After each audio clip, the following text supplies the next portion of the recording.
Belajar Sekolah Sahabat bersama sahabat-sahabat Hope Channel Indonesia. Hanya di YouTube channel Diskusi Sekolah Sahabat. Jangan lupa subscribe dan nyalakan lonceng notifikasi.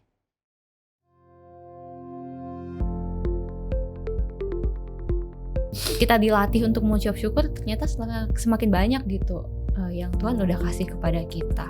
Jadi yaitu memberikan sebagai tanda ucapan syukur, bisa dengan berbagai hal. Kayak aku bilang tadi di awal, sebenarnya kita ekspresif banget, cuman ya mesti hati-hati juga karena ada yang Tuhan memang require gitu kan. Betapa besarnya kasih Tuhan kepada mereka. Dan inilah yang membuat konsep persembahan bangsa Israel dan juga konsep persembahan bangsa asing itu berbeda.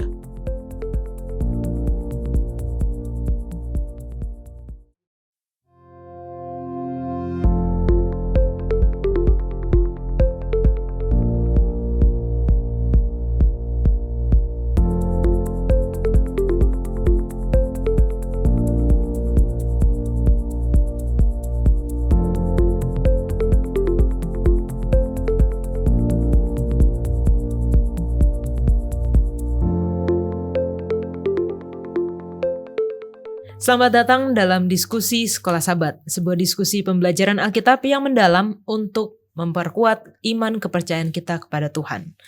Saat ini kita membahas satu seri pelajaran, yaitu mengelola bagi sang guru sampai ia datang. Dan di sini di studio sudah hadir sahabat-sahabat yang akan menemani kita berdiskusi. Terima kasih sudah datang, terima kasih sudah mau berdiskusi bersama dengan kami. Dan seperti biasanya, saya akan membacakan komentar-komentar dari media sosial yang telah masuk di YouTube channel Diskusi Sekolah Sahabat, atau juga ada yang dari nomor call center Hope Channel Indonesia. Yang pertama saya akan bacakan dari Feki Ibrahim. Amin, terima kasih kepada hamba-hamba Tuhan yang sudah menjelaskan Sekolah Sahabat yang sangat jelas. Dari YouTube channel Orgenes Wali, terima kasih untuk para pelayan dalam kebun anggurnya atas diskusi pelajaran Sekolah Sahabatnya, membuka pikiran kami, menguatkan iman kami. God bless you. Terima kasih. Juga dari Baderi Suat, terima kasih untuk diskusi pembelajaran Sekolah Sahabat yang luar biasa. Amin, puji Tuhan. Dari Alfius Lolo Tabi, terima kasih atas pelajarannya, Tuhan Yesus memberkati. Dari Lena Tampenawas, Oma Jemaat Rumpin Suradita, sangat senang Sekolah Sahabat. Semoga semua selalu sehat-sehat. Wah, ternyata ini ada dari Oma Lena ya. Terima kasih Oma sudah mengikuti diskusi Sekolah Sahabat kami. Semoga Oma juga selalu sehat-sehat. Dari Josis Lolowang, Shalom, salam dari kami Jemaat Mapanget Barat, samping Bandara Internasional Manado, Sulawesi Utara. Salam juga untuk seluruh jemaat di Mapanget Barat. Lalu ada dari Salas. Amin, dengan diskusi yang sangat baik sekali, menarik dan jelas. Dan yang terakhir dari Dandi Intan. Salam dari kami sekeluarga. Mohon doa dan dukungannya agar keluarga kami bisa lebih dekat pada Tuhan dan lebih rajin belajar Sekolah Sahabat. Amin, kita doakan juga bersama. Terima kasih untuk diskusi Sekolah Sahabat ini menguatkan iman saya. Melalui Sekolah Sahabat ini keluarga saya dibangkitkan kembali. Bangkit bersama Tuhan Yesus Kristus dan mendapatkan kemenangan. Puji namanya, amin. Mohon doa dan dukungannya buat saudaraku semuanya, seberat apapun yang kita hadapi saat ini, Tuhan yang ikut campur dalam kehidupan kita. Semoga tempat ini menjadi tempat yang tepat biar saya bisa tenang. Salam kembali untuk keluarga dari Dandi Intan. Semoga dengan mengikuti pelajaran Sekolah Sahabat maupun tayangan Hope Channel lainnya dapat memberikan kedamaian, kekuatan dan pengharapan kepada Bapak Dandi dan keluarga. Jika Anda memiliki komentar baik bagaimana dampak program Sekolah Sahabat ini dalam kehidupan kerohanian Anda secara pribadi, secara keluarga maupun juga di dalam jemaat Anda, kirimkan komentar Anda melalui media sosial YouTube Diskusi Sekolah Sahabat atau juga melalui nomor call center Hope Channel Indonesia, dan kami senang untuk membacakannya kepada pemirsa sekalian. Kembali lagi, kami akan menawarkan buku Sekolah Sahabat seperti yang ada di tangan saya seperti ini. Jadi bagi saudara-saudara yang rindu untuk belajar Sekolah Sahabat bersama, namun tidak memiliki akses atau sulit untuk memiliki buku ini, Anda dapat menghubungi nomor call center Hope Channel Indonesia. Katakan ingin memiliki buku Sekolah Sahabat, sehingga kami akan dapat mengirimkan ke alamat Anda masing-masing secara cuma-cuma. Namun diingatkan kembali bahwa jumlah buku Sekolah Sahabat ini terbatas. Jadi jika Anda benar-benar rindu sekali untuk memilikinya dan belajar bersama dengan kami, silahkan hubungi kami dan kami akan senang untuk mengirimkannya kepada saudara-saudari sekalian. Baiklah, kita akan memulai diskusi kita. Pelajaran sepanjang triwulan pertama tahun 2023 membahas mengenai bagaimana kita mengelola sumber daya yang Tuhan telah percayakan kepada kita sampai Ia datang.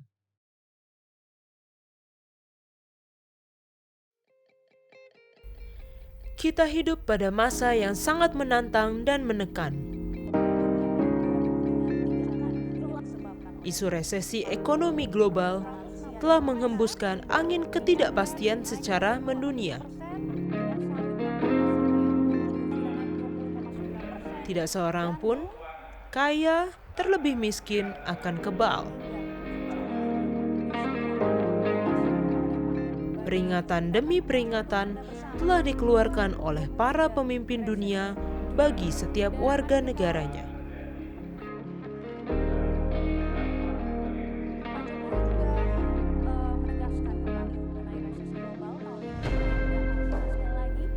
Para pelajar Alkitab melihatnya sebagai sebuah tanda. Pandangan Kristiani kita memberikan keyakinan dan pengharapan bahwa saat hal-hal ini terjadi, para pembaca hendaklah memperhatikannya. Dalam laporannya, kebakaran hutan dan lahan, Klimaks agung sejarah manusia, kedatangan Kristus yang kedua kali, sudah sangat dekat. Bahkan sudah di depan pintu.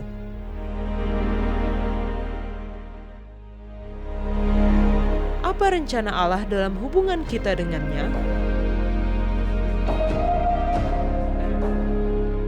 Dan bagaimana kita dapat mengembangkan kepercayaan yang begitu dalam sehingga kita akan tetap setia bahkan dalam keadaan tersulit sekalipun. Keadaan yang bagi dunia membawa kebingungan serta ketakutan, tetapi bagi kita adalah pendorong untuk menjadi pengelola yang setia baginya.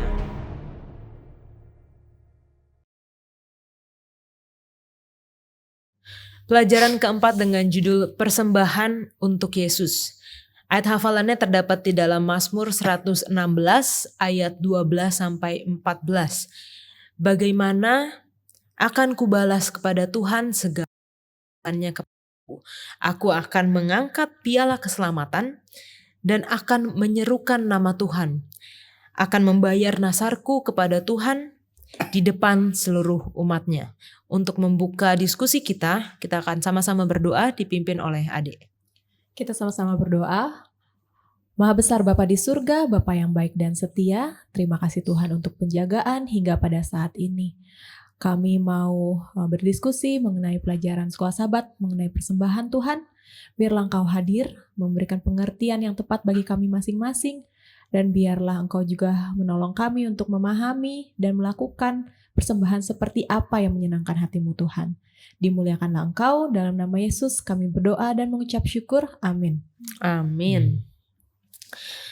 Ya, seperti biasanya kita telah mengadakan survei melalui media sosial Instagram Hope Channel Indonesia, dan pertanyaannya, kamu tipe pasangan yang suka ngasih surprise atau ngasih hadiah atau enggak? 63% menjawab iya. Dan 37% menjawab tidak. Kalau yang di sini suka kasih surprise atau hadiah sama istri? Tergantung sih, biasanya nanya dulu, kamu dikasih nanya. surprise gak? Itu bukan surprise, Pak. Tergantung. Itu bukan surprise. Kalau Adek? Sering ngasih tapi selalu gagal jadi surprise gitu. Oke. Kalau Mungkin Ellen? makanya si abang masih datar Iya. kali ya. Iya Suka benar. menerima surprise. Suka menerima. Sama gitu ya. Wow. Oke. Pertanyaan selanjutnya, kalau ngasih hadiah ke pasangan, pilih yang mana? Tunggu dia minta supaya hadiahnya sesuai dengan yang dia mau, atau bikin yang romantis walaupun hadiahnya nggak terlalu berguna. Ternyata 58% itu nunggu dia minta supaya Setuju. hadiahnya sesuai. Tapi ada juga ternyata ya hampir setengah lah ya, 42% bikin yang romantis walaupun ya mungkin kayak nggak terlalu berguna gitu ya hadiahnya. Tapi yang penting momennya gitu. Nah, pertanyaan selanjutnya yang kita tanyakan, biasanya lebih sering ngasih atau dikasih hadiah waktu kapan? 66% menjawab waktu masih PDKT, masih pendekatan. Kalau udah jadian atau menikah itu hanya 34% ternyata yang masih tetap dikasih hadiah walaupun surprise walaupun udah jadian gitu. Menarik.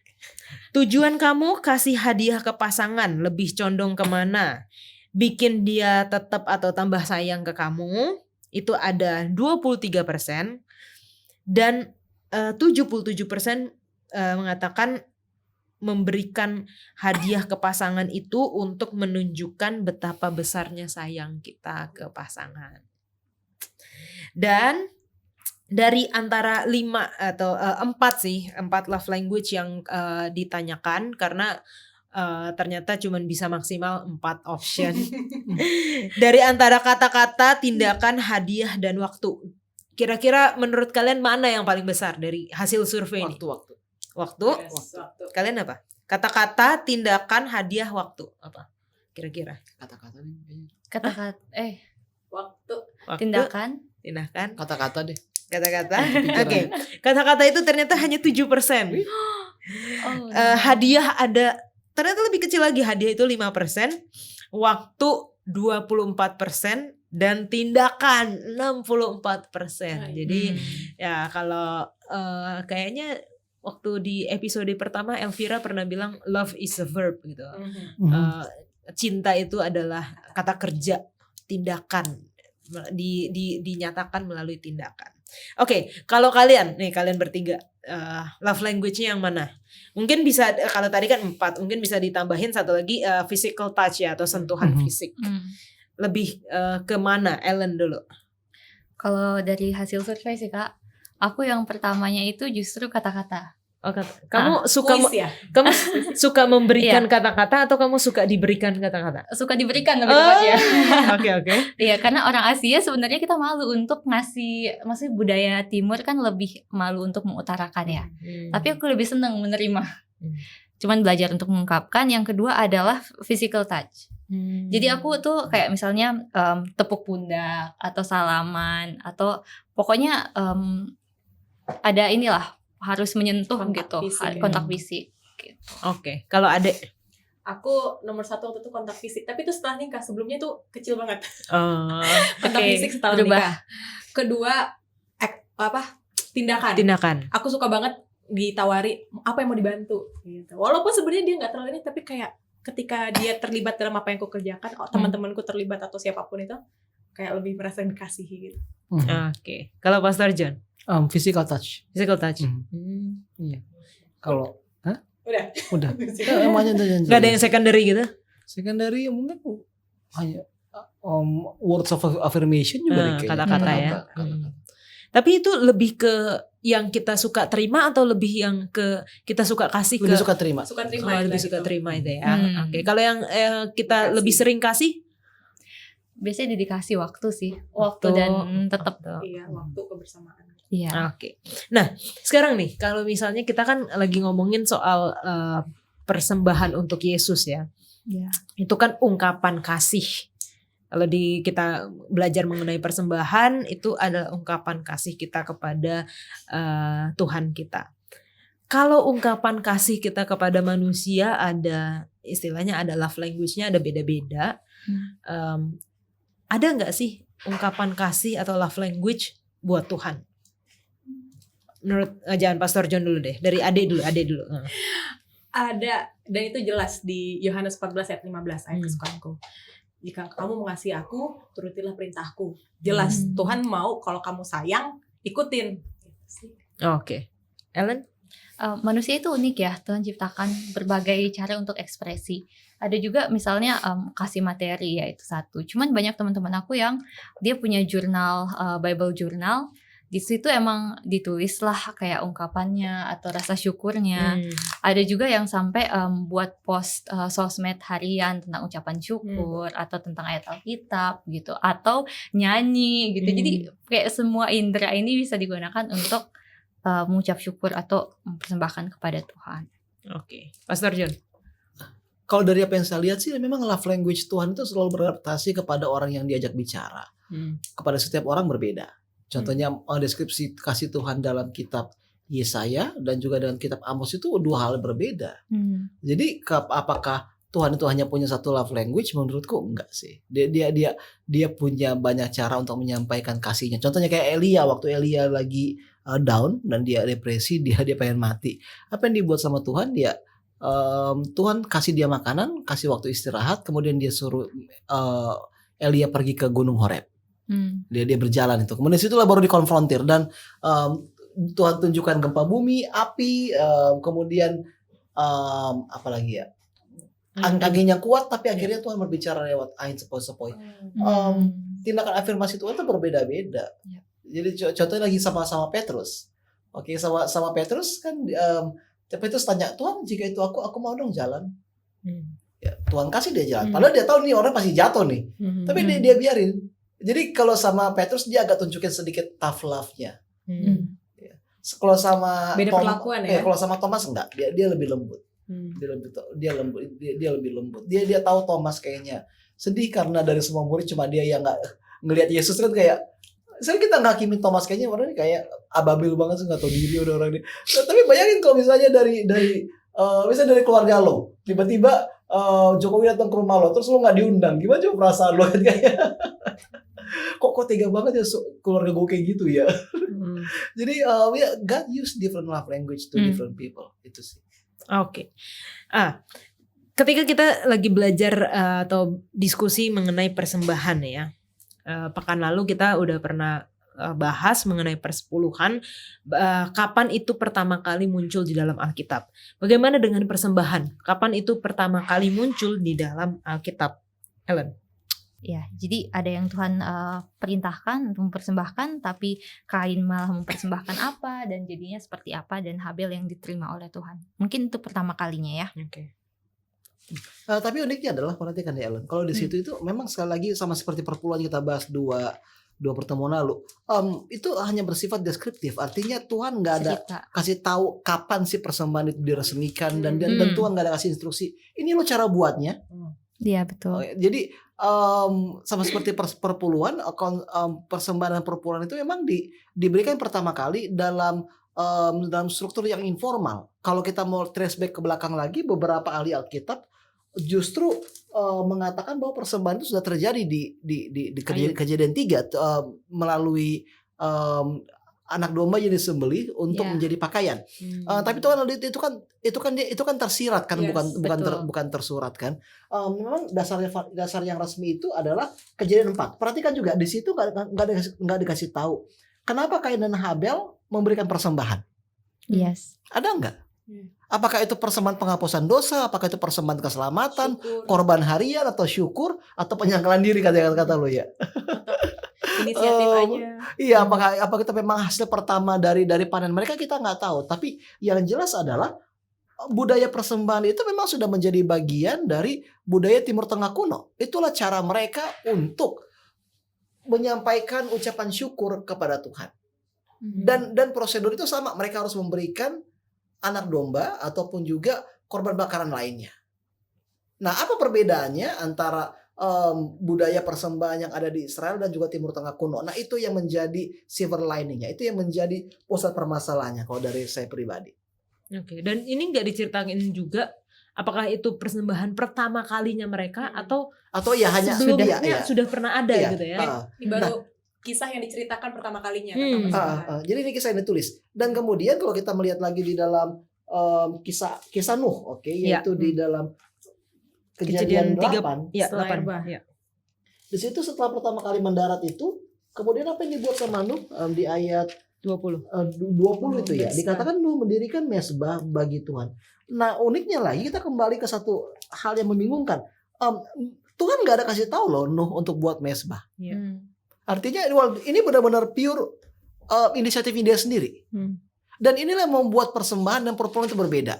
Kalau perpuluhan adalah kewajiban dia, sama seperti pajak, itu nggak bisa dihindari.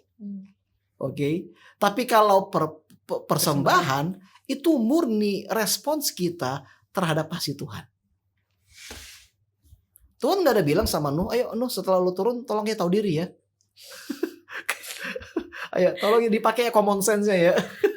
Dia nggak ada. Dia he simply makes an altar. He simply builds an altar. Dia tiba-tiba saja langsung membangun altar sebagai reaksi terima kasihnya kepada Tuhan. Jadi disinilah kita sering kali miss, karena kita sering kali setia dalam persepuluhan, which is good. 10% dari pendapatan kita itu kita kasih ke Tuhan, ya.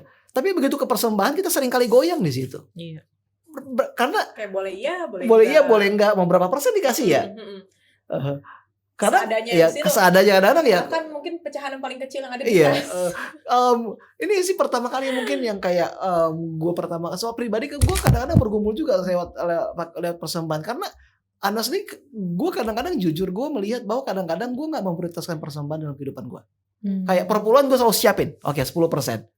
Tapi kalau persembahan kan sering banget kan, ya udahlah apa yang ada di kantong, ada 2.000 syukur, ada 5.000 syukur, 10.000. Kalau kalian gimana? Biasanya udah set belum dari rumah? Satu Biasanya minggu aku, itu, bahkan 1 minggu. Begitu pendapatan sudah dapat, oke ini untuk persembahan. Biasanya itu kalau aku didorong dari bendahara jemaat juga untuk ada persembahan yang memang sudah direncanakan gitu. Jadi waktu ngasih perpuluhan berapa persen ini untuk persembahan. Ya walaupun untuk persembahan lepas mungkin lebih jarang ya, karena sejak pandemi kan udah pakai online semuanya ya. Jadi sekarang juga kalau di gereja ada yang mengumpulkan dengan masih secara fisik, ada yang memang udah langsung Scan. QR code gitu, QR code gitu. Yang lain gimana? Kalau aku karena lagi sering jalan-jalan gereja, pundi-pundi yang jalan tuh beda-beda. Ada yang 2 kali, ada yang sekali, ada yang gak sama sekali. Padahal 5 kali. Gue pernah 5 kali. Wow. Satu gereja. Itu ada project khusus biasanya. Ya, itu project khusus Bukan itu. apa-apa. Tapi sejauh ini kami siapin untuk pundi-pundi yang lewat adalah ada uang di dalam Alkitab kita. Jadi kita selalu tukar ke bank uang baru karena pengen yang paling bagus gitu. Walaupun pas dikasihnya diginiin kan gitu, ketutup. Tapi biasanya kalau pundi-pundi jalan nih. Tapi kalau untuk terencana kita juga udah ada sih bahwa sekian persen kita kasih untuk persembahan yang terencana, yang tertulis. Oke, that's good. Karena biasanya uang tunai selain buat belanja di pasar adalah untuk beri persembahan sekarang. Karena biasanya pakai e-money semuanya kan. Dan agak ribet kalau misalnya QR kalau buat persembahan. Jadi kurang lebih seperti itu sih. Cuman kalau untuk aku pribadi belum ada pos yang sekian persen setiap bulannya untuk persembahan. Lebih ke uang tunai yang ada di H-1 gitu. Biasanya disiapin. Oke. Nah, kita bisa melihat di dalam, at least di buku Kejadian, tadi sudah disebutkan ada Kain dan Habel, lalu ada cerita Nuh, ada juga cerita Yakub di mana persembahan, tetapi itu persembahan untuk kakaknya, untuk Esau. Ketika dia akan kembali, lalu dia takut bahwa Esau itu masih marah ke dia, jadi dia kasih persembahan semuanya duluan, semua itu kayak istilahnya kayak nyogok lah gitu ya, kayak nyogok kakaknya supaya kakaknya nggak marah lagi gitu sama dia. Nah, apa sih motif-motif baik tokoh Alkitab yang kita sudah sebutkan tadi dalam memberikan persembahan, dan seperti apa seharusnya motif kita? Adek. Kalau aku tadi yang udah sempat disinggung sama Pastor John, bagaimana Nuh memberikan persembahan walaupun tanpa ada komando dari Tuhan, adalah ungkapan dia bersyukur Tuhan menjaga mereka selama air bah. Dan ada beberapa cerita lainnya. Dan di 1 Yohanes 4 ayat 19 juga dibilang, kita mengasihi karena Allah lebih dahulu mengasihi kita. Kalau buat aku persembahan ada ungkapan syukur. Ungkapan bahwa Tuhan begitu baik. Mungkin di episode-episode kemarin sempat disebutkan juga tentang bahwa memberikan persembahan atau persepuluhan sekalipun itu bukan supaya kayak menyenangkan Tuhan supaya next dikasih lebih banyak lagi income buat saya. Tetapi karena Tuhan sudah baik sehingga saya bisa memberi. Kalau Tuhan nggak kasih apa-apa, saya nggak bisa memberi kan. Kalau ngomongin persembahan ya. Jadi adalah karena Tuhan sudah lebih dahulu mengasihi, dan buat saya motif yang pertama adalah mengasihi. Sehingga kita nggak akan ribut dengan 10%, tapi nanti masa 90%-nya gimana? Terus kegedeannya 10% atau berapa, nggak akan ribut sama angka. Karena itu ngomongin kasih, itu akan berjalan dengan sendirinya. Sama seperti kalau misalnya kita mengasihi seseorang ya, kamu mengasihi suamimu, kamu akan memberikan istilahnya ya apa punya saya pun punya kamu gitu ya. Kalau dulu suka disimpan-simpan, ini nggak boleh dipakai sama orang lain gitu kan. Tapi kalau orangnya spesial, aku akan perbuka, ayo kerja pakai sama. Nih pertanyaannya nih, balik lagi ke love language. Kalau tadi Pastor John udah bilang bahwa love language-nya Tuhan itu menyesuaikan ke kita. Nah kalau love language kita ke Tuhan menyesuaikan juga nggak? Maksudnya saya nggak mau, saya orangnya bukan yang tipe ngasih sesuatu, ngasih materi, ngasih duit. Saya tipe yang tindakan, pelayanan, atau saya tipe yang kata-kata, saya tipe yang ngasih waktu, ada waktu khusus sama Tuhan.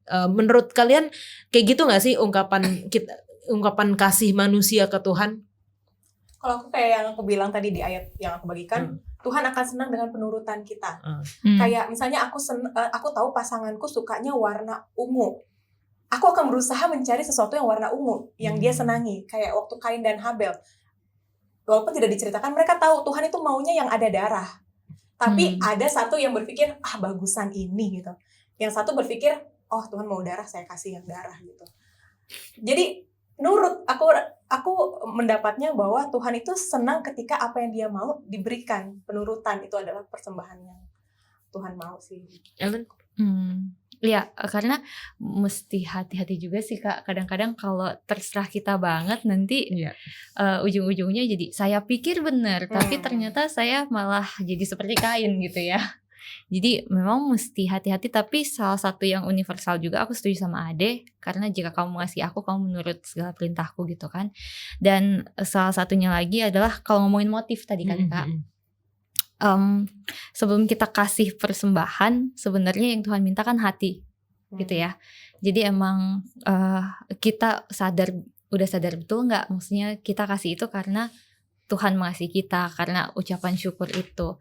Makanya satu hal yang menarik juga Kak, kalau kita di Prayer Network itu sampai doa ya, istilahnya ada bantuan untuk urutan doa gitu. Ada pujian sama Tuhan, pengakuan, baru permohonan, baru ucapan syukur ditutup. Kenapa? Karena biasanya kalau nggak ada gini, kita paling sering langsung menuju ke permohonan gitu ya. Jadi semakin kita dilatih untuk mengucap syukur, ternyata semakin banyak gitu yang Tuhan udah kasih kepada kita.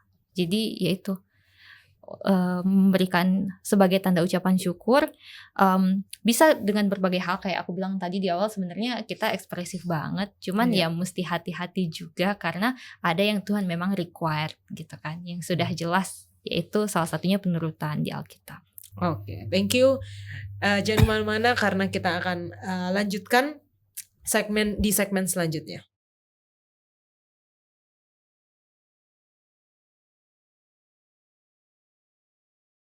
Ada berbagai jenis persembahan di dalam Alkitab kalau kita melihat di dalam Imamat 1-7, terutama untuk di Perjanjian Lama dan waktu bangsa Israel masih dalam perjalanan di padang gurun ya. Ada korban bakaran, korban sajian, korban keselamatan, korban penghapus dosa, korban penebus salah. Mungkin Pendeta John bisa kasih sekilas ini tentang apa dan apa masing-masing fungsinya. Memang untuk menjelaskan itu dalam waktu 10 menit itu kayaknya sulit banget sih, apalagi kita waktunya nggak banyak. Tapi ini mau Pak Pendeta sampaikan, kenapa begitu kompleks sistem persembahan pada waktu itu. Karena sistem keimamatan yang ada, terutama kan karena Allah tinggal di tengah-tengah mereka. Jadi untuk setiap hal mereka harus make sure semuanya itu sejalan sama kehendak Tuhan. Setiap persembahan mempunyai fungsi dan tujuannya sendiri. Contohnya kayak korban bakaran yang dibakar pagi hari itu sampai sore hari. Itu fokusnya bukan individual tapi lebih ke arah kolektif. Nah, untuk dosa-dosa individu yang tidak disengaja itu mereka punya prosedur sendiri. Ada juga namanya persembahan perdamaian, itu juga punya fungsi dan tujuan sendiri. Nah, semuanya ditujukan supaya bangsa Israel mengingat betapa besarnya kasih Tuhan kepada mereka. Dan inilah yang membuat konsep persembahan bangsa Israel dan juga konsep persembahan bangsa asing itu berbeda. Seperti Pak Pendeta bilang kan bahwa sebenarnya sistem persembahan itu ada juga di bangsa-bangsa lain, bangsa Babylon, Filistin, Amalek, terus Amorites itu ada semuanya. Perbedaan cuma satu. Kalian pernah nggak sih nonton film-film Yunani gitu? Nggak pernah ya? Kayak kurang luas kayaknya dulu. Nah, perbedaan cuma satu. Oke. Dalam konsep pandangan orang-orang kafir ini, sistem persembahan itu didirikan untuk menghidupi para dewa-dewi. I see. So that's how they live. Itulah cara mereka untuk tetap kuat, tetap perkasa. Setiap perbaktian, setiap kuil-kuil, setiap persembahan yang mereka bawakan itu memang untuk menyenangkan dan membantu kehidupan dewa-dewi. Artinya manusia itu memang ada supaya dewa-dewi ini hidup makmur. Nah, tapi kalau kita lihat sistem persembahan yang ada di bangsa Israel, bukan itu fungsinya. Kalau dalam perspektif orang asing, the greater the offerings, the greater the reward. Semakin banyak. Semakin besar pengorbanan, semakin besar berkatnya. Itulah makanya Tuhan itu paling gak suka pengorbanan manusia.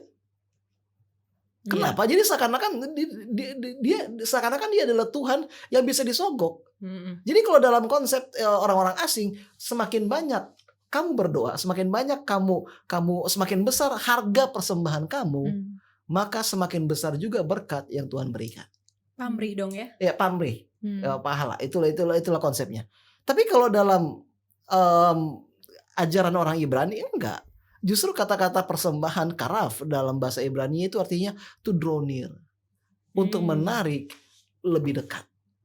Persembahan itu kita berikan bukan untuk menyenangkan hati Tuhan, bukan supaya dia hidupnya lebih panjang, bukan supaya dia lebih bahagia, tapi persembahan itu diberikan itu adalah cara kita, cara Tuhan untuk mendekat kepada kita. Jadi dengan sudah tidak adanya sistem seperti bangsa Israel sekarang yang dahulu, di zaman sekarang nggak ada ya pengkotak-kotakan di persembahan sekarang seperti enggak. itu. Bahkan ketika kita tiba di perjanjian baru, Paulus berkata, present yourself as a living offering. Kita semua Persembahan yang hidup. adalah persembahan yang hidup, dan ini merupakan satu pemikiran yang sangat-sangat revolusioner. Kenapa? Karena dulu sistem peribadatan itu berkutat kepada keimamatan, kepada kuil dan juga persembahan. Itu semua sistem peribadatan ada. Mau kamu ke Mesir, ke Yunani, ke Timur Tengah, itu semuanya ada. Tapi begitu kita masuk ke gereja Kristen, persembahan kamu mana? Oh, saya persembahannya. Yesus sudah menjadi persembahan saya juga. Kuil kamu mana? Well, tubuh saya adalah kuilnya. Jadi itu benar-benar satu hal yang revolusioner, dan inilah membuat persembahan itu adalah satu hal yang perlu kita tekankan lagi di antar anggota jemaat. Kenapa? Karena ini adalah cara kita untuk menunjukkan thanksgiving kita, ucapan syukur kita, kasih kita kepada Tuhan. Ingat tadi kalau perpuluhan itu memang wajib, itu nggak bisa dihindari. Gimana pun juga kita harus kasih perpuluhan. Tapi kalau persembahan itu adalah ujian kasih kita. Kalau perpuluhan itu adalah ujian tugas kita, kalau persembahan itu adalah ujian kasih kita. Kita dipanggil untuk merelakan sedikit dari pendapatan kita. Apakah itu bisa berbentuk waktu? Apakah itu bisa berbentuk tadi seperti kakak bilang kan? Mungkin bisa mungkin. Tapi kalau kita berbicara persembahan dalam bentuk real, persembahan terbesar yang kita bisa berikan bukan saja waktu, tapi juga uang kita. Kenapa uang? Ya, Karena di mana harta kita berada, di situlah hati kita. Oke. Nah, kalau kita menghubungkan dengan pelajaran pekan lalu persepuluhan, itu udah jelas persepuluhan sepersepuluh atau 10%. Nah, mengenai persembahan, ada nggak di dalam Alkitab kayak berapa banyak sih sebenarnya kita harus kasih persembahan? Ellen? Sejauh yang aku lihat belum ada sih Kak Belum ada ya? persen-persennya ya. Mhm. Hah, Nggak ada angka pasti ya. belum ada angka pasti, bahkan yang di Roma 12 itu kan persembahkan tubuhmu sebagai ya berarti seutuhnya gitu loh. Oke. Kalau Adek dulu. Nah, mau nanya, ada nggak pendeta? sebenarnya nggak ada sih kalau kita mau lihat detail itu nggak ada. Tapi di Markus 12 itu ada tentang persembahan seorang janda. Oke. Kalau kemarin yang lalu kan persembahan janda Sarfat kan. Tapi kalau ini seorang janda yang memberikan 2 peser koin, Ya. which is everything she has, Siap. semua yang dia ia miliki. Nah, apakah kita berarti harus menerapkan yang sama? Semua dari yang kita miliki itu harus dikasih. Mungkin yang mau di-highlight Yesus di sini tuh bukan jumlahnya, mau itu apakah persembahan orang kaya atau juga persembahan janda, tapi apa yang kita berikan menunjukkan kasih kita. Karena sebelumnya kan dikasih, sebelum ngomongin janda kan sebelumnya di highlight persembahan orang-orang kaya Orang-orang itu kaya dengan itu. sombongnya mereka Iya. berikan. Mereka berpikir bahwa mereka sudah memberikan begitu cukup banyak. gitu. Sehingga Tuhan membandingkan dengan persembahan yang hanya sedikit. Iya. Jadi yang dinilai Tapi Tuhan sebetulnya- itu bukan apa yang kita bawa, tapi kerelaan yang ada di hati kita. Kita sudah nggak kita memberikan yang terbaik? Mungkin kalau beberapa orang yang resminya mengatakan bahwa kita harus memberikan paling nggak 5%. Beberapa orang ya, administrator gereja itu bilang 5%. Jadi kalau persembahannya 10%, persepuluhan. persembahannya 10%, persembahannya juga 5%. Beberapa juga bahkan menganjurkan harus 10%. Jadi harus seimbang gitu. Persepuluhan 10%, persembahan 10%. Tapi hal ini sebenarnya nggak ada di Alkitab. Alkitab nggak pernah menyarankan harus berapa persen. Pertanyaannya adalah apakah kita memberikan dengan hati yang ikhlas? Ada nggak pengorbanan yang kita tunjukkan di dalam persembahan kita? Kalau persembahan kita itu sama kayak yang kita berikan kepada tukang parkir Indomaret, iya. Apakah Tuhan memang sebegitunya sama untuk kita kita. berikan? Ya mungkin ada juga kali ya. Mungkin ada orang kasih persembahan 5.000. Oke, tapi ya hanya ya kalau memang mungkin karena kalau karena ekonominya begitu ya itu nggak ada masalah. Tapi kalau memang dia kasih 5.000 padahal dia bisa lebih, bilang dia kasih uang 5.000, tapi kalau dia jalan-jalan justru yang dia pakai itu lebih dari 5.000, kan itu kan kayak agak jomplang gitu kan. Jadi kita memberikan dengan sukarela nggak? Dengan hati yang gembira enggak? Ada enggak pengorbanan yang kita sampaikan? Ngomong-ngomong pengorbanan nih, aku jadi ingat beberapa sahabat lalu dengar khotbahnya Bang Wilson. Dia bilang yang namanya berkorban itu jika ada sesuatu yang rasa sakit yang kita rasakan ketika memberikannya. Jadi kalau misalnya kita ngasih sesuatu yang pemberian orang lain, kita nggak kurang nih dari yang kita kasih, itu bukanlah berkorban katanya. Berkorban tuh harus ada, aduh, ini harus dilepas nih dari saya, gitu ya. Iya memang berkorban itu emang harus ada pergumulan. Emang harus ada pergumulan. Kita nggak bisa hapus arti kata pergumulan itu dari kata pengorbanan dan persembahan. So, jadi tahu dari mana kita ketika itu adalah jumlah yang benar kita berikan ketika kita mulai berpikir 2 kali. Kayaknya kegedean. Oke, tapi tentunya Tuhan itu kasih kita hikmat juga kan untuk menentukan berapa. Contohnya ada seseorang yang saya mau mengungkapkan kasih saya kepada Tuhan, saya mau kasih semuanya lah seperti janda Sarfat. Tapi setelah itu dia mungkin nggak bisa makan, atau kalau dia punya keluarga dia nggak bisa menghidupi keluarganya, itu kan salah juga gitu pemikiran seperti itu. Saya kasih banget, saya sayang banget sama Tuhan, saya mau kasih semuanya. Gimana pendeta? Ya itu kalau mengenai kondisi seperti itu harus ada hikmat. Seperti yang kakak bilang kan, kadang-kadang persembahan itu mungkin nggak berbentuk uang, tapi bisa juga dalam bentuk pelayanan. Dan waktu itu Pastor Leroy, pendeta senior saya, selalu bilang kalau lagu pujian itu ketika kita memilih ke depan untuk menyanyikan lagu pujian kayak lagu spesial, itu adalah pengorbanan. Terutama bagi orang yang suaranya jelek atau suara pas-pasan, karena dia memang kayak tadi bilang sama Pastor Wilson tadi, harus ada rasa sakit yang kita sampaikan, harus ada keberanian yang kita tunjukkan di dalam persembahan itu. Oke, Begitu. saya ingin bacakan di dalam 2 Korintus 9 ayat 6 dan 7. Camkanlah ini, orang yang menabur sedikit akan menuai sedikit juga, dan orang yang menabur banyak akan menuai banyak juga.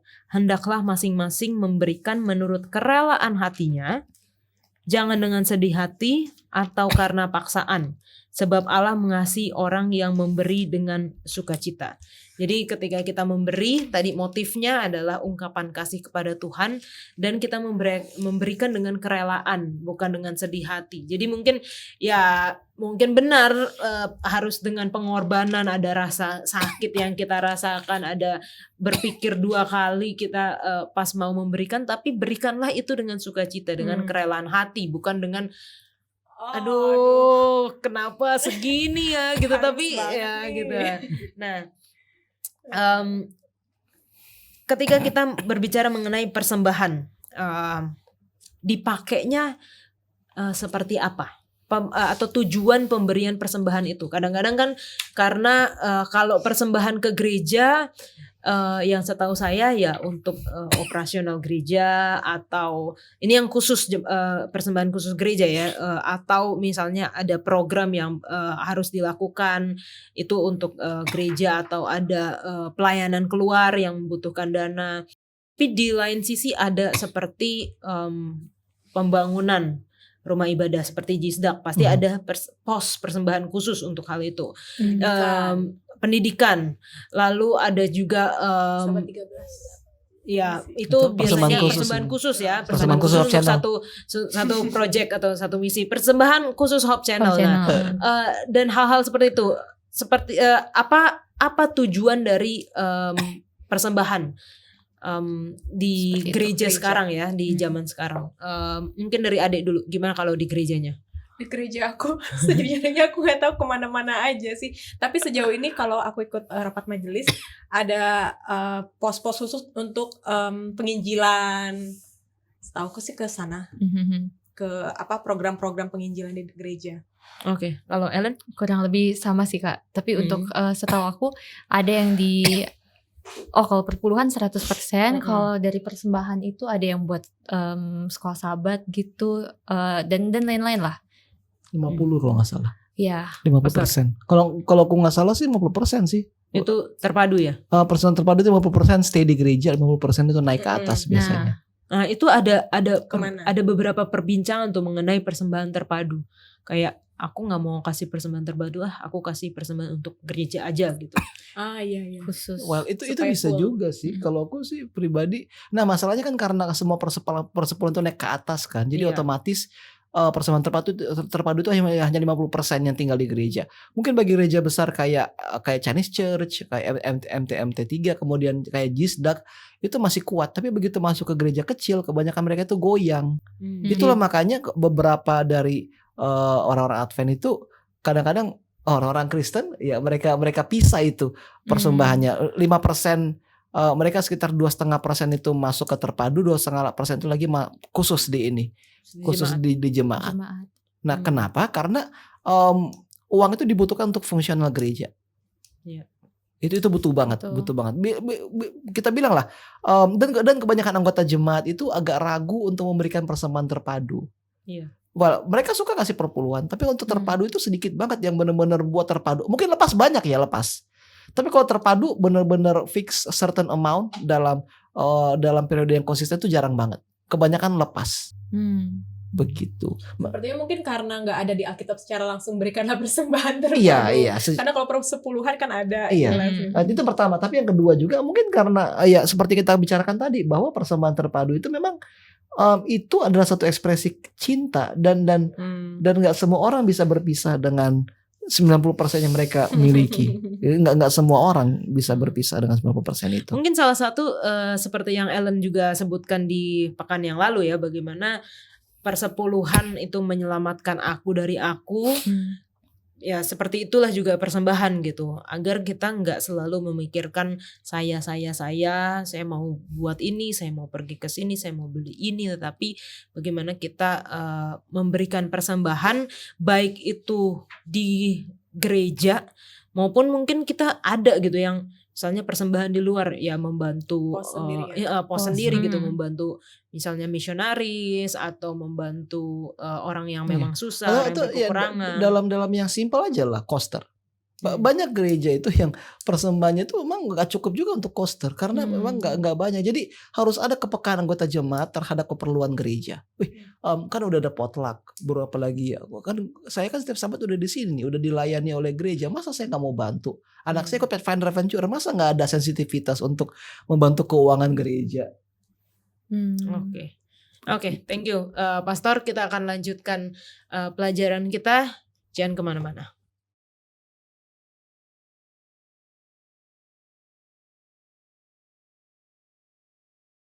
Apa hubungannya persembahan di dalam ibadah? Jadi kayak misalnya contohnya, kayaknya kita di gereja pasti kalau ibadah itu pasti ada persembahannya, ya kan ya? Nggak mungkin, kayaknya nggak ada deh ibadah di dalam gereja tapi nggak ada mengumpulkan persembahan.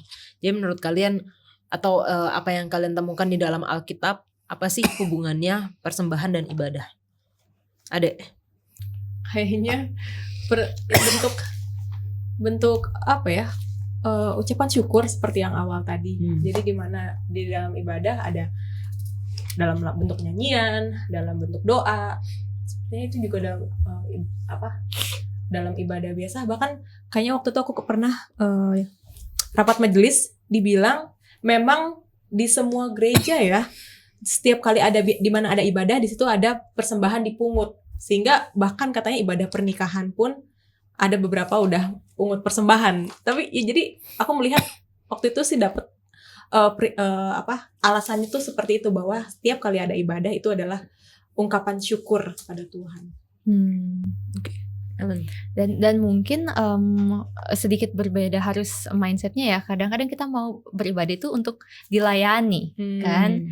Jadi kita maunya ya dilayani aja. Tapi pelajaran Sekolah Sabat ini kayak buka mata bahwa sukar membayangkan seorang datang menghadiri ibadah dengan tangan kosong gitu. Jadi karena ibadah itu adalah ungkapan perayaan, kita mau datang mengucap syukur. Jadi seharusnya itu jadi tempat atau wadah kita untuk memberikan ucapan syukur kita. Entah yang tadi Pastor bilang pengorbanan melalui ungkapan lagu gitu kan, atau dan juga materi. Kayak gitu mungkin sih.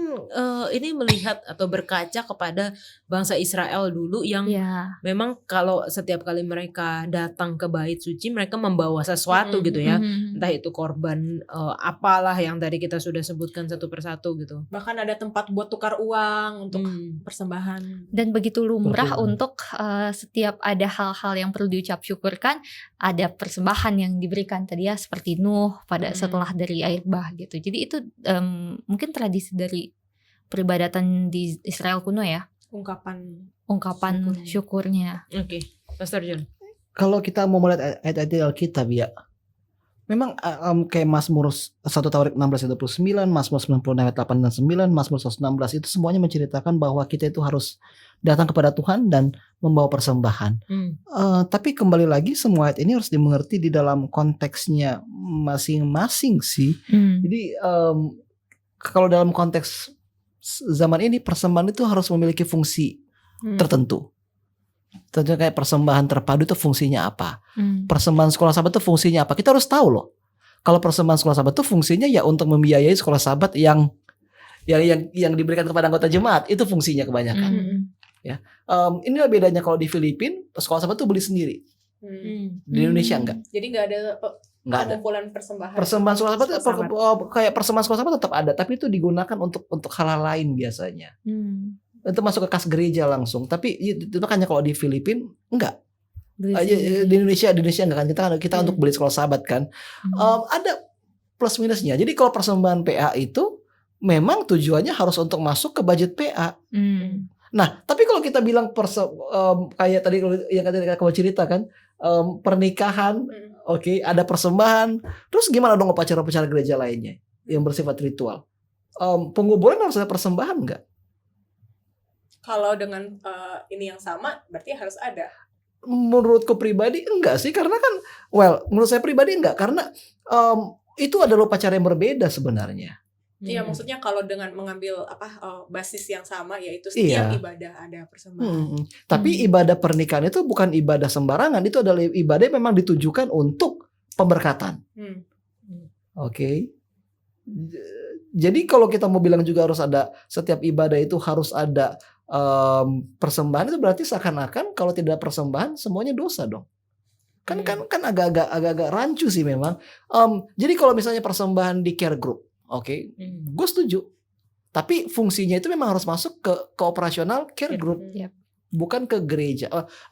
Pemerintah nggak tahu ya apakah ini setuju sama yang lain atau enggak. Tapi kalau kita lihat struktur persembahan yang ada di imamat, dia kan sangat rapi karena setiap persembahan itu punya fungsi masing-masing. Persembahan korban bakaran, perdamaian, dan bentuk yang dibawa itu beda-beda. Beberapa bentuk tanaman, beberapa harus bentuk hewan, beberapa boleh bawa burung. Jadi hal yang sama juga berlaku kepada persembahan di zaman sekarang. Harus tahu fungsinya apa. Masa kita mau persembahan sekolah sahabat gratis tapi kita nggak mau kasih persembahan sekolah sahabat, kan kayak agak-agak nggak fair.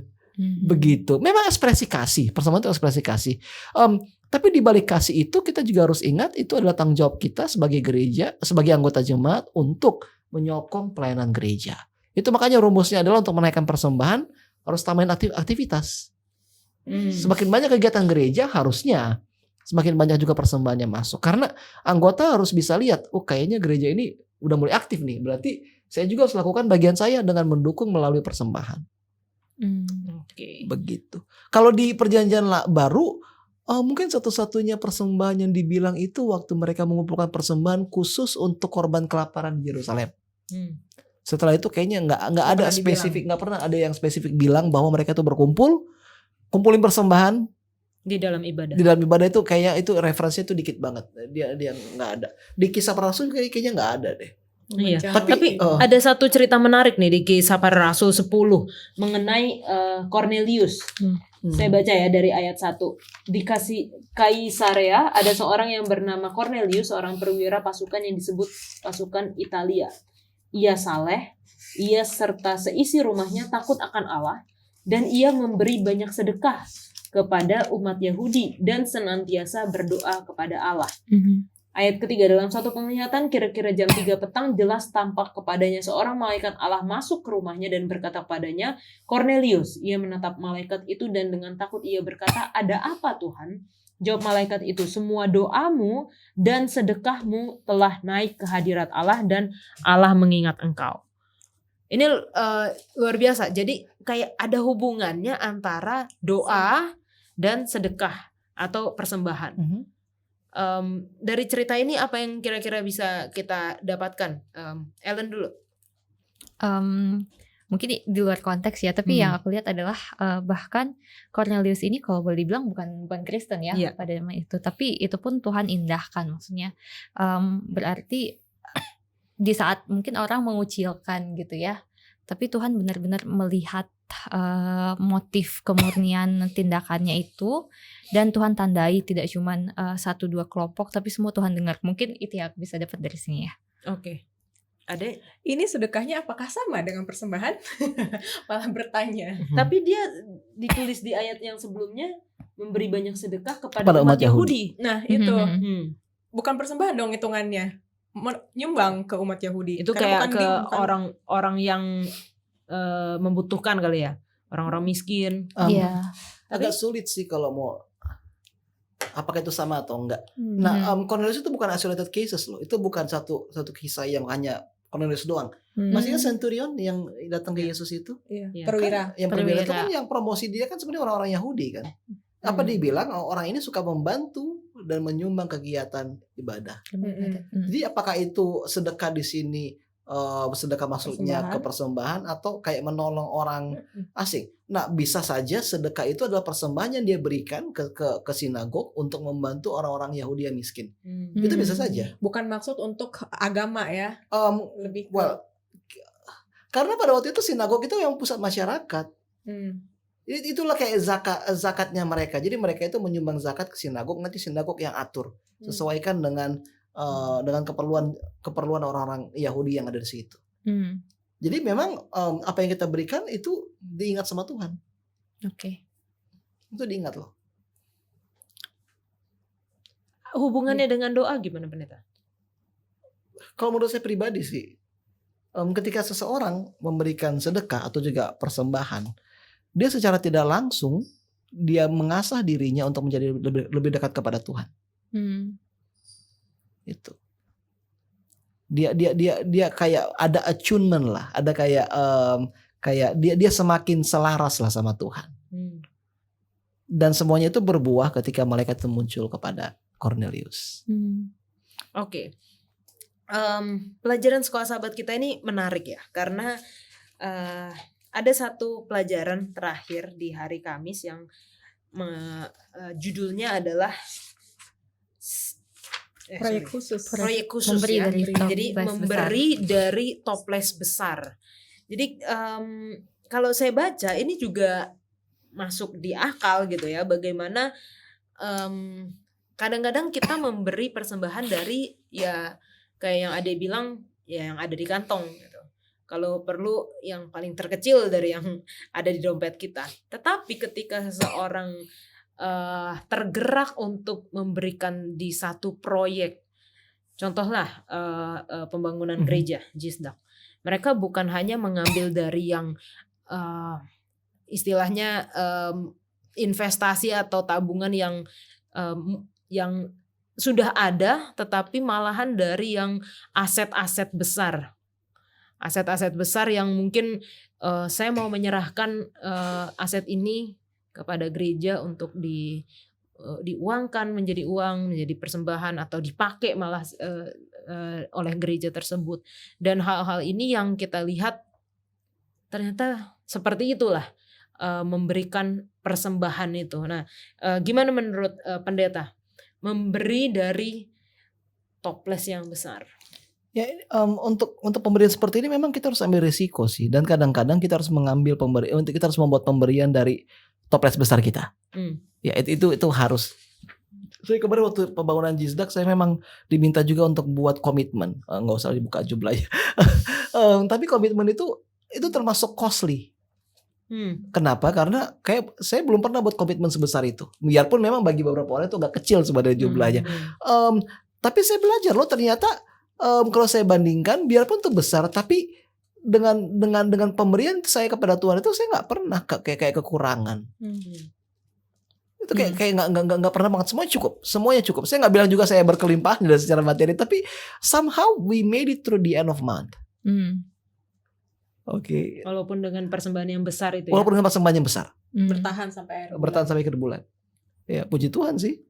Jadi kita nggak bisa kayak main aman untuk persembahan terus-terusan mau main aman terus, ya udahlah apa yang ada aja lah segitu di kantong coba dikasih. Terkadang untuk beberapa proyek khusus kita harus berani untuk ambil resiko. Begitu kayak dan hal yang sama juga berlaku kepada semua pionir-pionir gereja kita. Kenapa mereka itu begitu cepat berkembang? Karena mereka ambil resiko dengan persembahan mereka. Ketika gereja lagi butuh tanah, mereka langsung kayak kumpulin uang, bantu dia. Ada satu orang kaya waktu itu, saya lupa lagi namanya. Dia hidup di zaman Ellen White. Dia selalu memberikan yang terbaik untuk gereja. Padahal dia tuh hanya seorang apa istilahnya, blacksmith lah, kayak apa tuh namanya? Budak bukan. Kayak ahli logam gitu, ahli besi. Terus totalnya tuh banyak banget dia udah kasih ke gereja. Dan sebelum dia mati, dia bilang, lihat saya. Dari muda saya selalu memberikan kepada gereja, dan sampai sekarang tidak ada ahli besi yang lebih kaya daripada saya di kota saya. Itu nggak ada. Well, pemerintah nggak bilang ya bahwa kalau kita menyumbang itu pasti kaya, otomatis kaya. Tapi kalau dibandingkan dengan ahli besi lainnya, justru dengan jumlah yang dia sumbangkan, dia nggak mungkin bisa tetap seperti itu. Tapi Tuhan tetap jaga dia. Karena kenapa? Ya karena dia tunjukkan kasih dia kepada Tuhan. Dan itu dia nggak membantu gereja Advent doang, dia juga bantu gereja-gereja lain, bahkan sampai penguburannya itu 3 pendeta loh yang officiate. Dari Baptis 1, Metodis 1, dan Advent.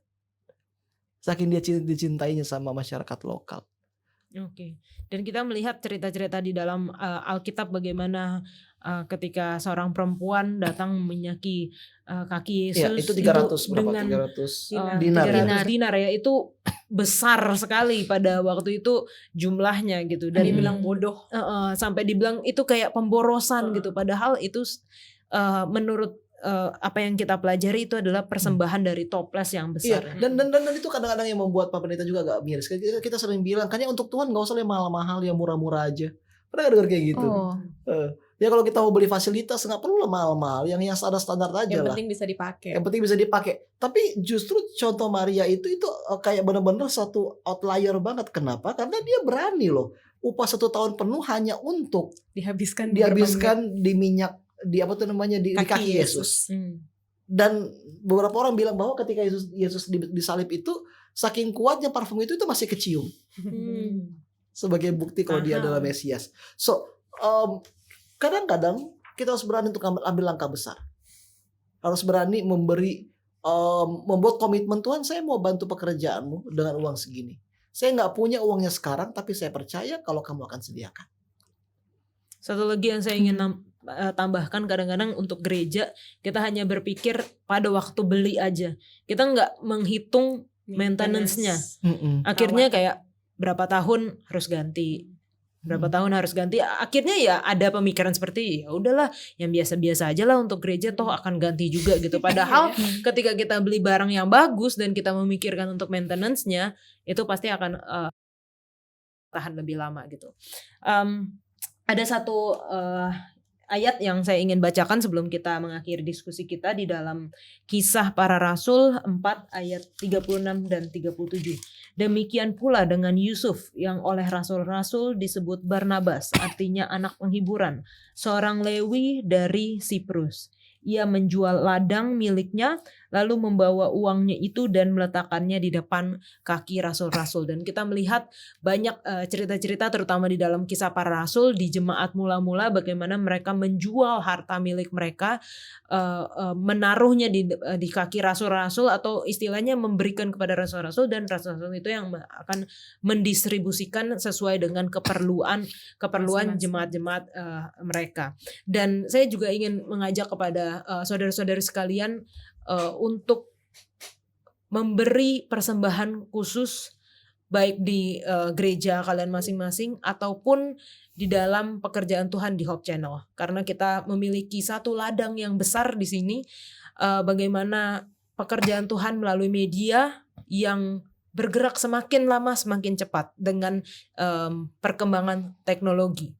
Jadi kalau Anda tergerak untuk memberikan persembahan khusus bagi Hope Channel menjadi Angels of Hope, silakan hubungi nomor call center Hope Channel Indonesia. Mungkin ada satu kesimpulan dari Pastor John sebelum kita mengakhiri diskusi. Udah tadi kok itu. Jadi intinya ya, ingat kayak tadi seperti yang saya bilang ya, bahwa perpuluhan itu adalah ekspresi tanggung jawab kita. Ya, kita harus kembalikan 10% dari berkat yang Tuhan berikan. Tapi kalau persembahan itu ada ekspresi kasih kita kepada Tuhan. Seberapa banyak kita harus berikan, seberapa besar, kapan harus diberikan, itu semua ditentukan dari hati kita masing-masing. Jadi mau nggak kita mengambil risiko dan menunjukkan kasih kita lebih dalam lagi kepada Tuhan, itu tantangan. Oke. Thank you. Thank you semuanya. Terima kasih sudah berdiskusi dengan kita, dan saat ini kita akan masuk di sesi tanya jawab. Jadi bagi saudara-saudara yang memiliki pertanyaan seputar topik pembahasan kita seputar triwulan ini, silahkan tinggalkan komentar Anda di media sosial YouTube channel Diskusi Sekolah Sabat atau nomor call center Hope Channel Indonesia, sehingga kami dapat membahasnya di dalam sesi tanya jawab. Halo teman-teman Hope Channel Indonesia yang sedang mengikuti Diskusi Sekolah Sabat. Saat ini kita berada di dalam segmen Tanya Jawab bersama dengan Pendeta David Zebedius bersama dengan kita saat ini. Dan bagi teman-teman yang memiliki komentar, masukan, pertanyaan mengenai pelajaran kita sepanjang triwulan ini, silahkan menuliskan komentar di YouTube channel Diskusi Sekolah Sabat.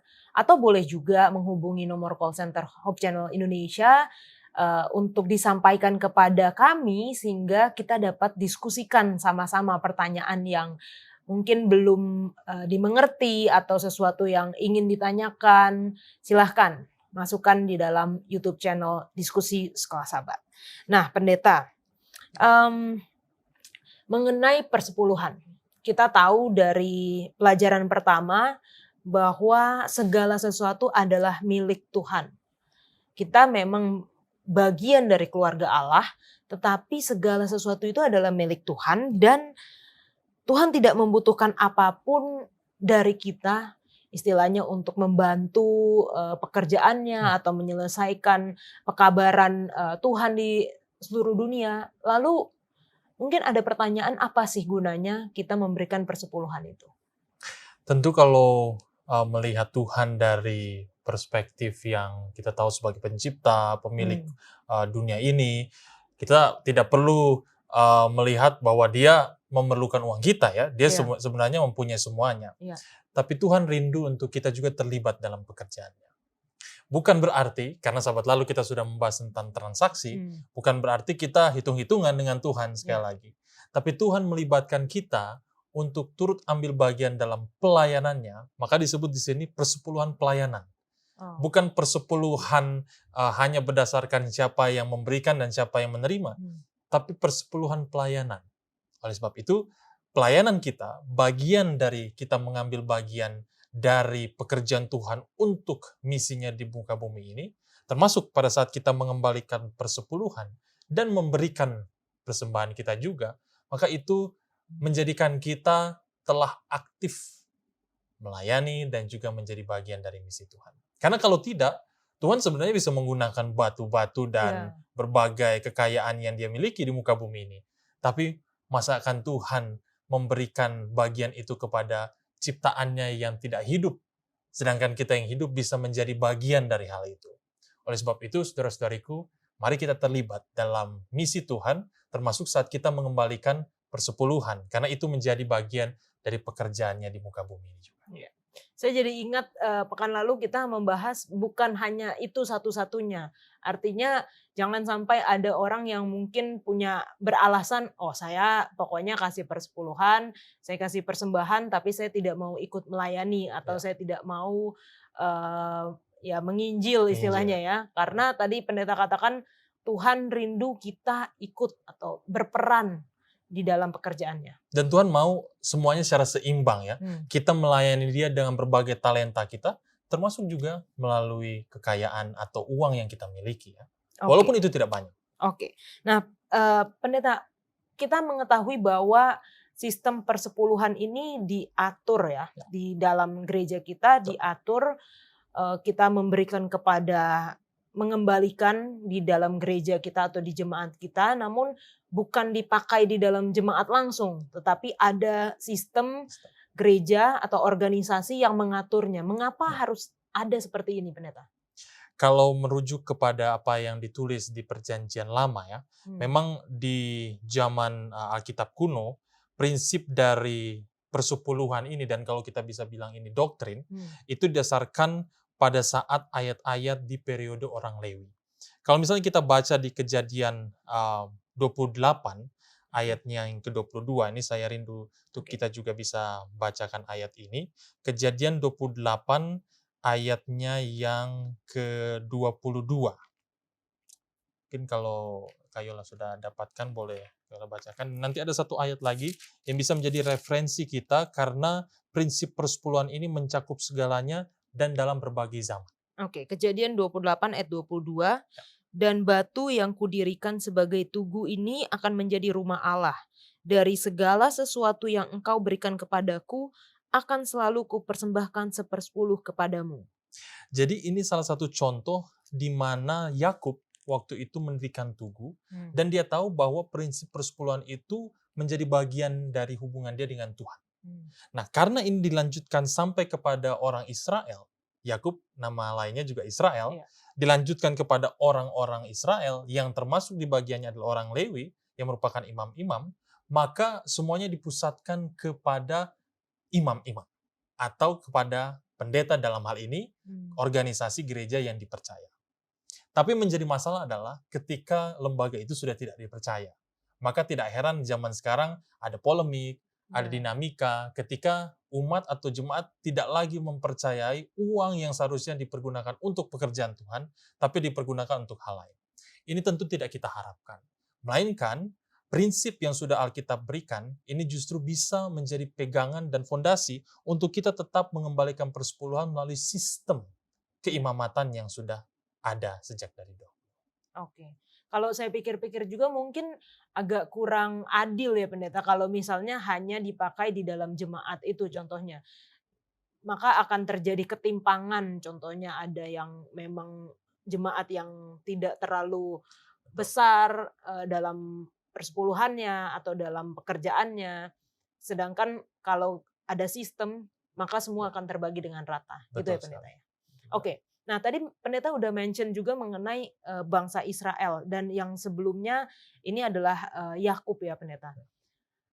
Apakah persepuluhan ini termasuk seperti hari Sabat atau hukum moral seperti hari Sabat? Karena kan kita melihat bahwa hari Sabat itu diberikan jauh sebelum bangsa Israel. Itu ada dari penciptaan. Adam dan Hawa sudah ada hari ke-7, hari Sabat untuk beristirahat. Dan itu tidak berhenti ketika Yesus disalibkan karena murid-murid pun masih memelihara hari Sabat. Bagaimana dengan persepuluhan? Saya ingin sedikit menanggapi pertanyaan yang sebelumnya, kayak Yola tadi tanggapi, dan kemudian kita coba hubungkan dengan pertanyaan ini ya. Kalau kita melihat di gereja-gereja saat ini di seluruh dunia, dimanapun kita berada, tidak hanya gereja Advent tapi gereja Kristen pada umumnya, itu ada istilah kongregasionalisme. Jadi sistem pada saat gereja mengembalikan persepuluhan atau memberikan persembahan, tapi kembali lagi kepada jemaat itu saja. Nah, itu tidak ada sistem higher organization yang saat ini kita praktekkan. Tadi ketimpangan salah satu menjadi implikasinya, efeknya. Nah, kenapa kita menggunakan kebijakan fiskal gereja seperti ini untuk, kalau bisa dibilang subsidi silang ya. Jadi jemaat yang besar bisa menolong jemaat yang tidak terlalu besar, tapi pada saat yang bersamaan mereka bisa bertumbuh untuk menjangkau jiwa. Nah, ini juga diambil dari prinsip yang pada saat zaman orang Israel, bahkan dilanjutkan pada saat kitab Ibrani ditulis, di zaman perjanjian baru, di jemaat mula-mula, Paulus tahu bahwa ada prinsip keimamatan Melkisedek. Jadi persembahan pelayanan ini memang tidak termasuk dalam 10 hukum Allah, bukan seperti Sabat, atau jangan mencuri, jangan berzina, dan lain sebagainya, tetapi persembahan dan persepuluhan ini menjadi pelayanan yang tetap untuk misi Allah kapanpun itu. Jadi selama kita hidup, maka selama itu juga kita memerlukan sistem persepuluhan dan persembahan ini. Dulu di zaman mula-mula gereja Advent, itu disebut benevolence fund. Jadi dana untuk seperti charity. Charity untuk dapat menolong pekerjaan Tuhan tetap tetap berjalan sebagaimana mestinya. Tapi ternyata karena ada akar dari prinsip persepuluhan ini dari Alkitab, maka kita tidak perlu lagi melihat sistem yang lainnya, tapi justru di Alkitab, Kejadian 14 ayat 20. Mungkin kita bisa mulai dari Kejadian 14 ayat 18, lalu sampai ayatnya yang ke-20. Oke, aku bacain. Kejadian 14 ayat 18. Melkisedek Raja Salem membawa roti dan anggur. Ia seorang imam Allah yang maha tinggi. Lalu ia memberkati Abram, katanya diberkatilah kiranya Abram oleh Allah yang maha tinggi, pencipta langit dan bumi. Ayat 20, dan terpujilah Allah yang maha tinggi, yang telah menyerahkan musuhmu ke tanganmu. Lalu Abram memberikan kepadanya 1/10 dari semuanya. Ya, jadi jelas Abram pada waktu itu, dan kemudian dikonfirmasi lagi kalau kita baca Ibrani 7, bahwa persepuluhan tidak berubah kepada mereka yang menerima perjanjian Allah. Karena kita masih menerima perjanjian Allah dan berkomitmen untuk menjalankan perjanjian Allah ini, maka persepuluhan tetap menjadi bagian dari hubungan kita dengan Tuhan sampai Dia datang. Dan harapannya pekerjaan Tuhan tetap jalan. Oke, terima kasih pendeta sudah bersama dengan kita. Teman-teman, kalau memiliki pertanyaan, komentar, masukan, agar program diskusi Sekolah Sabat ini semakin baik ke depannya dan bisa menjadi berkat bagi banyak orang, kami sangat terbuka dan menerima untuk masukan kalian di komentar YouTube channel Diskusi Sekolah Sabat. Kita akan kembali ke studio.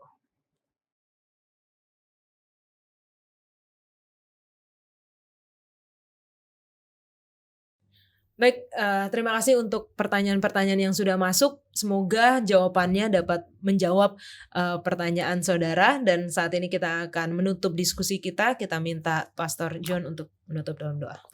Oke, kita berdoa. Bapa di surga, terima kasih Tuhan atas pelajaran begitu indah mengenai persembahan. Ajarlah kami untuk menjadi seperti Maria dan juga janda yang memberikan 2 dir, 2 keping hanya untuk kepadamu Tuhan. Biarlah kami memberi dengan hati yang sukacita dan penuh pengorbanan, mengetahui bahwa Engkau adalah Allah yang melihat setiap pemberian kami. Dalam nama Yesus kami berdoa. Amin. Amin. Puji Tuhan untuk pelajaran yang telah kita diskusikan. Marilah kita memberi persembahan dengan sukacita karena Allah mengasihi orang yang memberi dengan sukacita. Kita akan belajar di episode selanjutnya. Tuhan Yesus memberkati.